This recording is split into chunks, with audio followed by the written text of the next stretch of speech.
Today, we're putting on our detective hats. We're going to investigate one of the most powerful clues out there for figuring out just how good a business really is. That clue? Return on equity.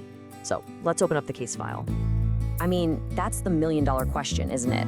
With all the noise in the market, all the chatter, how do you find the companies that are the real deal? Well, it turns out there's one key number that can give you a fantastic head start on that whole investigation. And that, of course, brings us right to our first piece of evidence, return on equity, or what you'll usually see called ROE. So let's break down what this thing actually is. At its heart, ROE is basically a report card for a company's profitability. It answers a really simple but super important question. For every single dollar the owners have put into the business, how much profit is the management team actually squeezing out? It's a direct measure of how efficient they are. And the formula, it's beautifully simple. You just take the company's net income, that's the profit after every single bill and expense has been paid, and you divide it by shareholders' equity.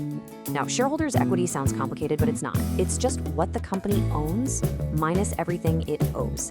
It's the true net worth of the business. I love this analogy because it's so perfect. Seriously, think of ROE as a company's GPA for making money. A business that consistently pulls in a high ROE, well, it's like the straight-A student. It's acing its tests, and it's a huge sign of strong management, and probably a real edge over the competition. Okay, so you found the ROE number. Now what? What does it actually tell you? Let's get into decoding what a high ROE is really whispering in your ear. So what's a good number to look for?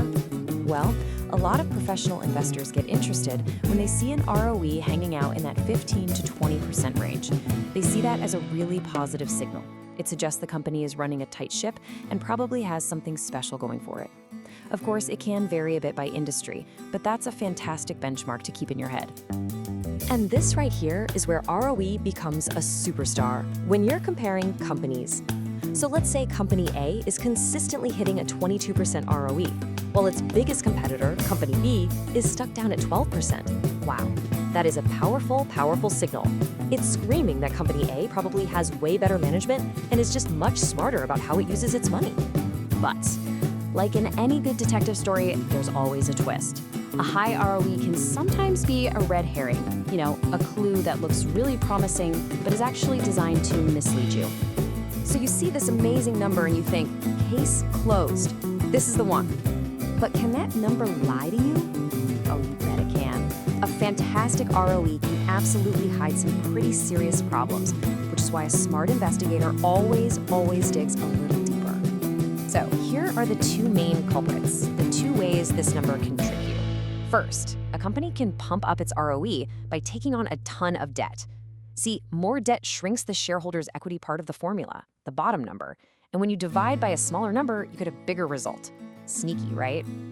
The second trick is a one-time gain, like selling off a building or a whole division. That can create a huge temporary spike in profit that makes the ROE look amazing, but it's totally not sustainable. And this timeline just shows it perfectly. Take a look. A steady 18, 19%, and then bam, 55% in year 3. Now, if you only looked at that 1 year, you'd think you found the greatest company on earth. But when you zoom out and look at the whole picture, you see it was just a blip. It was an outlier. The company came right back down to its normal, pretty good range the very next year. So here's the absolute key takeaway from this whole section. Consistency is king. A business that can crank out a stable, high ROE, year after year after year. That is so much more impressive than a company with one spectacular, flashy year. That consistency shows you the profitability is real and it's built to last. So, how do we put all this information together? Let's talk about how you can use ROE as a real practical tool in your own detective work. Please remember this. ROE is your first clue. It's the tip that tells you where to start looking. It is not the final verdict. A business with a great, consistent ROE is definitely worth a closer look, but it doesn't get a pass automatically. The investigation is just getting started. So here it is, your 4-step investigative checklist. It's simple. Step 1, just find the number. Step 2, see how it stacks up against its rivals. Step 3, go look at the balance sheet. Is that high ROE coming from smart operations, or is it pumped up with a ton of debt? And finally, step 4, look at the trend for at least 5 years, if you can, to make sure it's the real deal. And why does all this matter? Why go through the extra steps? Because this process trains you to look past the flashy headlines. You start to develop a real knack for spotting the difference between a company that just looks good on the surface and one that is truly built on a foundation of high-quality, long-term success. So, return on equity is a fantastic first clue. It helps you find those promising leads and, just as importantly, helps you spot the deceptive ones. Now that you know where to start looking, the real question is, what are you going to investigate next?